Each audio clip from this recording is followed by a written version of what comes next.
There are moments in life when everything seems still, as if the universe is holding its breath, waiting. You feel stuck, lost between the chapters of your own story, haunted by the sense that something bigger is meant for you, but just out of reach. That's not coincidence, that's timing, that's destiny. And according to the deep insights of Carl Jung, life doesn't reveal its true path to us until we're ready to face the parts of ourselves we've hidden away. What you're about to discover isn't just information. It's a mirror, a door, a challenge. You'll only see this message when destiny decides you're finally ready, because the transformation it calls for demands courage, consciousness, and a descent into the very depths of your soul. Are you ready to meet the parts of you that have been waiting in the dark? Comment below. I am ready to face my shadow. Carl Jung believed that life doesn't happen to us. It happens through us. Everything we encounter, every conflict, longing, or synchronicity is a reflection of what is happening in the depths of our unconscious.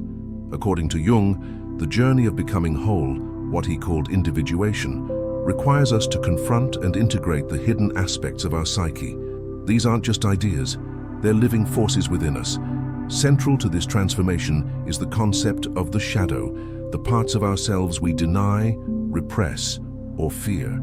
As long as the shadow remains in the dark, it controls us from within.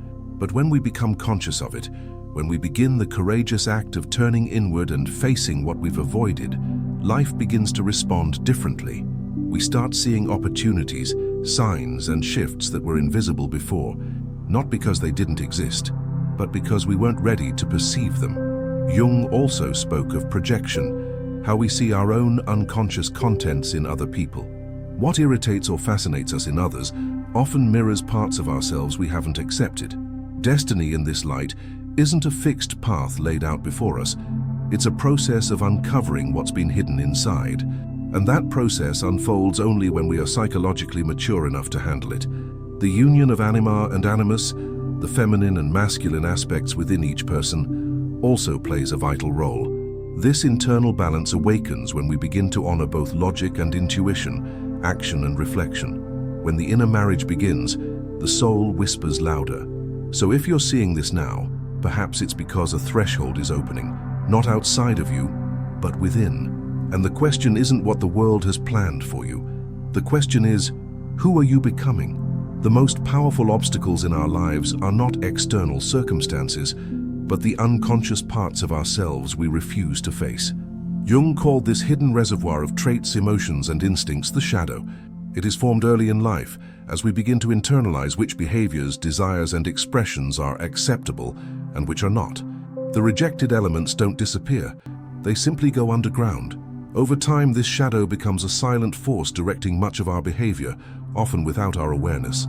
When someone says they feel stuck, unmotivated, or lost, they are usually not up against the world. They are at war with their own shadow. It might appear as chronic self-sabotage, irrational fear of success, or unexplained resistance to change. We may try to fix these problems with action, distraction, or external validation, but none of it truly works until we go deeper.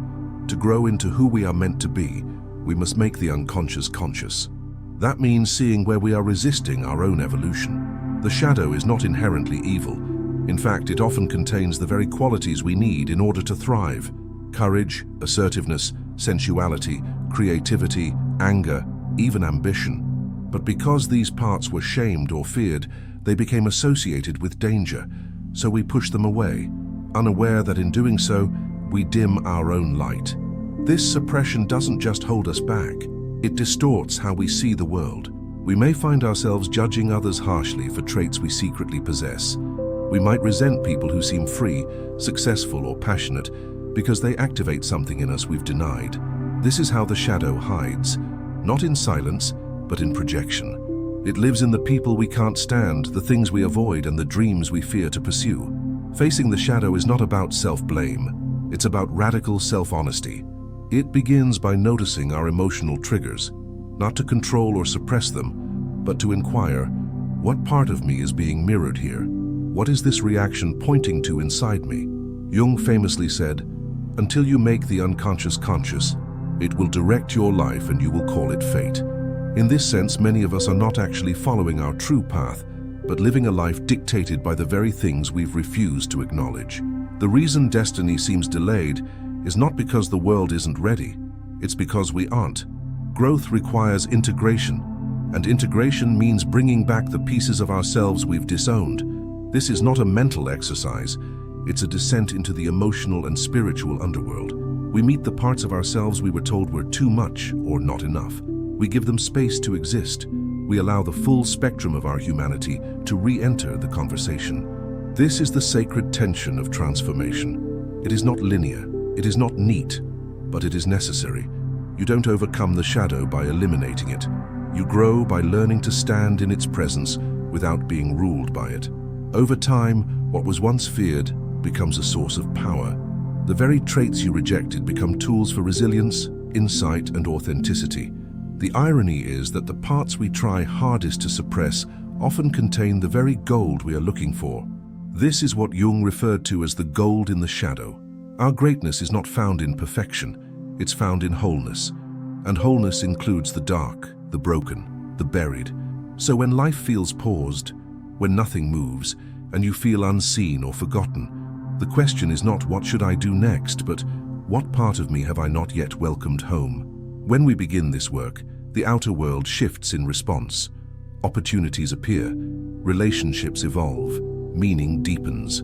Because we are no longer running from ourselves, destiny no longer needs to withhold its hand. The path opens, not because something out there has changed, but because we have. One of Jung's most profound insights is that what we see outside of us is deeply connected to what lives inside us.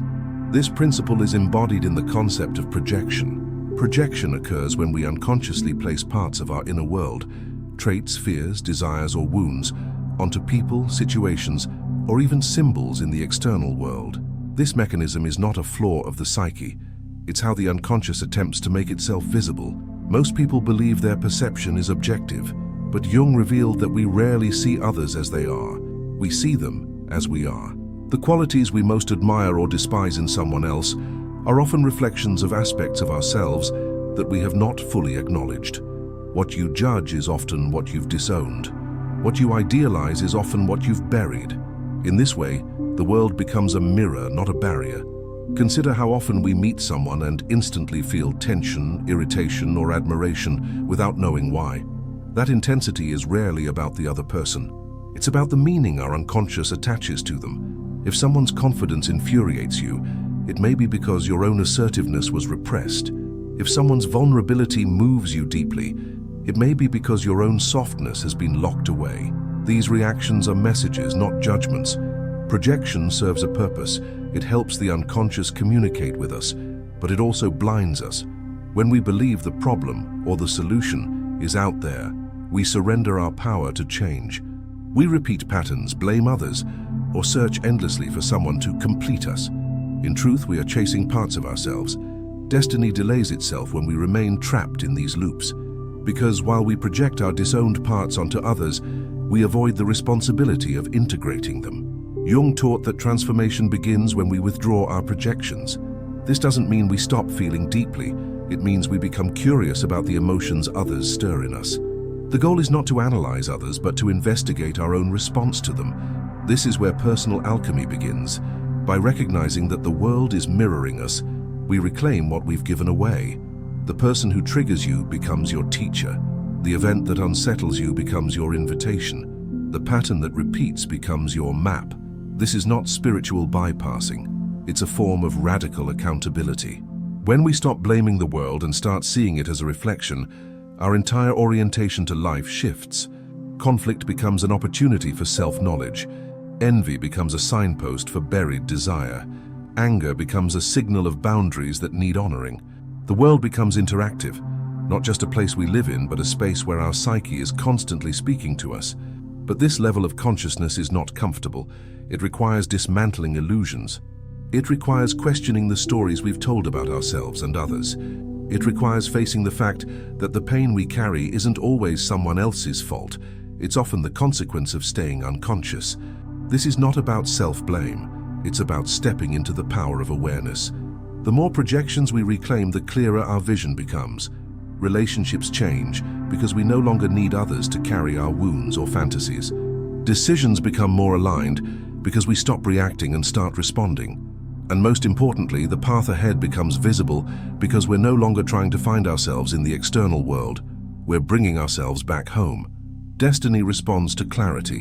When we see with the eyes of awareness, we step into the flow of life rather than fight against it. We realize that the signs were always there, the guidance always present, but we were interpreting it through the filter of unconscious projection. Now, as we awaken, life begins to speak more directly, not because it changed, but because we did. Deep within every human psyche lies a duality that longs to be reconciled, the masculine and the feminine. Carl Jung referred to these archetypal energies as the animus and the anima. The animus represents the inner masculine within women, associated with reason, action, structure, and direction. The anima embodies the inner feminine within men, representing emotion, intuition, receptivity, and depth. But these energies are not limited to biological sex. They are universal psychological principles that exist in every person, regardless of gender. In a world that encourages fragmentation, we are often taught to favor one aspect while suppressing the other. Men may be conditioned to over-identify with the masculine, valuing control, logic, and assertiveness, while fearing vulnerability, introspection, and softness. Women may be encouraged to embrace relational sensitivity and emotional intelligence, while downplaying their own agency, independence, and clarity. This internal imbalance creates psychological tension. It leads us to look for what's missing in others, rather than cultivating it within ourselves. The integration of these polarities is what Jung described as the inner marriage. It is not a metaphorical ideal. It is a lived experience of wholeness. When the inner masculine and feminine begin to dialogue and support each other, a profound shift occurs in our consciousness. We no longer need to be either dominant or submissive, passive or aggressive, rational or emotional. We begin to embody both polarities in harmony, responding to life from a place of fluidity rather than rigidity. This process is subtle but transformative. The inner feminine invites us to descend, to listen, to slow down. It teaches us to sit with the unknown, to feel deeply, and to trust the rhythm of intuition. The inner masculine gives us form, focus, and momentum. It helps us set boundaries, take action, and bring ideas into reality. One without the other creates distortion. Together, they create integrity. Destiny often waits for this balance. Until we integrate the inner opposites, we seek it outside, in romantic partners, authority figures, or ideals we try to emulate. We are drawn to those who seem to embody what we lack. We idolize or resent them, never realizing that these projections are simply mirrors of our own disowned qualities. The more unconscious this dynamic is, the more dependent and confused we become in relationships. We give away our power, looking to be completed, rather than becoming whole on our own. The inner marriage dissolves this dependency. It allows us to enter relationships from a place of fullness, rather than need. It empowers us to pursue our purpose without swinging between burnout and paralysis. It reconnects us with our creative force, because creation itself is born from the union of opposites: light and dark, order and chaos, silence and sound. The path to this integration is not always gentle. It requires confronting inherited beliefs, ancestral imprints, and cultural programming. It calls for us to reevaluate what strength means, what vulnerability asks of us, and how much of our identity has been built on one-sided development. Many of us fear integrating the opposite energy because it threatens the persona we've built to survive. But true growth begins when we stop performing and start embodying. This isn't about becoming androgynous. It's about becoming authentic. Some moments require decisive action. Others require surrender. Wisdom is knowing which part of you must lead and when. The more we develop a conscious relationship with both energies, the more stable and intuitive our inner compass becomes. We no longer act out of compulsion. We choose from alignment. Jung saw this integration as a sacred process, one that mirrors ancient alchemical transformation. The alchemists weren't simply turning lead into gold. They were symbolizing the transmutation of the divided self into unified consciousness. When the masculine and feminine unite within, the self, the totality of who we are, begins to emerge. This is not just psychological healing, it's spiritual awakening. And so when destiny seems distant or withheld, The question may not be what you're missing, but who inside you remains unheard. The masculine and feminine within are not enemies. They are partners, and only together can they unlock the path that has always been waiting. The journey of becoming who we truly are is not something that can be forced, rushed, or faked.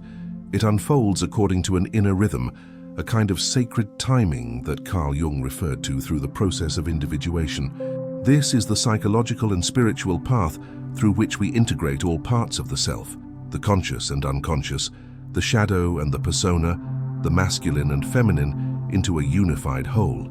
It is the most personal journey, yet its implications are universal, and most importantly, it does not unfold all at once. It waits. There is a reason why certain truths only become visible at specific moments in life. You don't meet your shadow at the beginning. You meet it when your defenses have softened. You don't reclaim your projections until you've seen how they've shaped your world. You don't integrate your inner opposites until the extremes have exhausted you. Individuation honors the psyche's readiness. It doesn't demand, it invites. The idea that destiny reveals itself only when you're ready is not mystical rhetoric. It is a psychological reality. Our unconscious protects us from what we are not prepared to confront.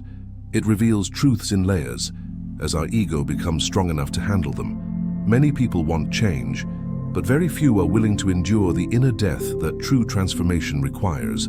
Because to grow, we must let go, not just of habits or beliefs, but of entire identities built on adaptation and survival.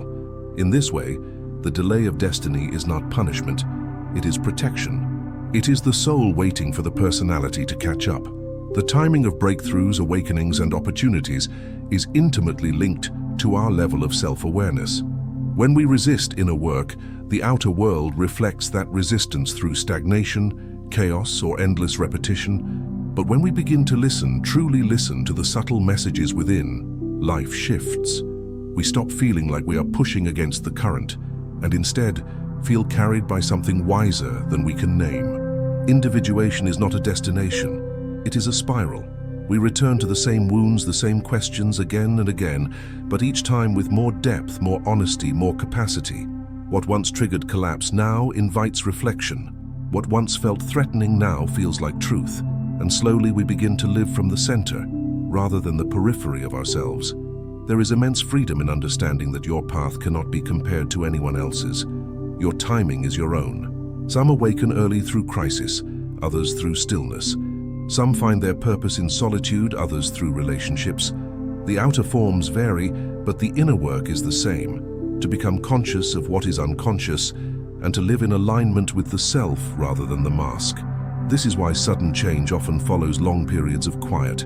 What seems like inactivity on the surface is often a profound inner restructuring. The psyche is preparing. Patterns are breaking, energy is shifting. But because this process is not visible, we assume nothing is happening. And yet one moment, one dream, one conversation, one insight can reorganize our entire orientation to life. That is the moment destiny arrives. Not because something external finally occurred, but because you became someone who could receive it. The timing of destiny is not logical, it's symbolic. It often speaks through synchronicities, intuitive nudges, or repeated signs. These are not coincidences. They are reflections of internal alignment. When you begin to walk the path of individuation, these moments increase, not because the universe is changing, but because your perception is sharpening. You see what you were previously blind to. You hear what was once silent. So if you've ever felt that something was waiting for you, something bigger, truer, more meaningful, you're not imagining it, you're remembering. The path has always been there. The calling has always whispered, but only now perhaps are you able to respond. Because now, after all the unraveling and searching, something within you is ready to say yes. Not to a destination, but to a direction. Not to a fixed future, but to a deeper way of being. This is the true nature of destiny in Jungian thought, not a path chosen for you, but a path discovered through you. It begins the moment you stop waiting for permission and start living from the truth within. What you've just explored is not a collection of ideas, it's a map, a path hidden in plain sight, marked not by external signs, but by the deep shifts within your own psyche. Jung taught that the journey toward wholeness is both personal and universal. It's a descent into shadow, a reclaiming of projections, a sacred union of opposites, and ultimately, an unfolding into the self. This process doesn't follow the logic of the ego, it follows the wisdom of the soul. And that wisdom is always patient. It knows the moment you're ready to see what's been waiting all along. If you've resonated with this message, it's not by accident. Something in you is awakening. Something in you is remembering that destiny is not a force outside of you. It's the voice within you that never stopped calling. The world responds when you respond. And now, perhaps for the first time, you're ready to listen. If this journey has moved you, subscribe to the channel and watch the next video that's now on your screen. It's time to go deeper, to keep walking, to keep becoming, because the path isn't ahead of you. It's already inside you, waiting.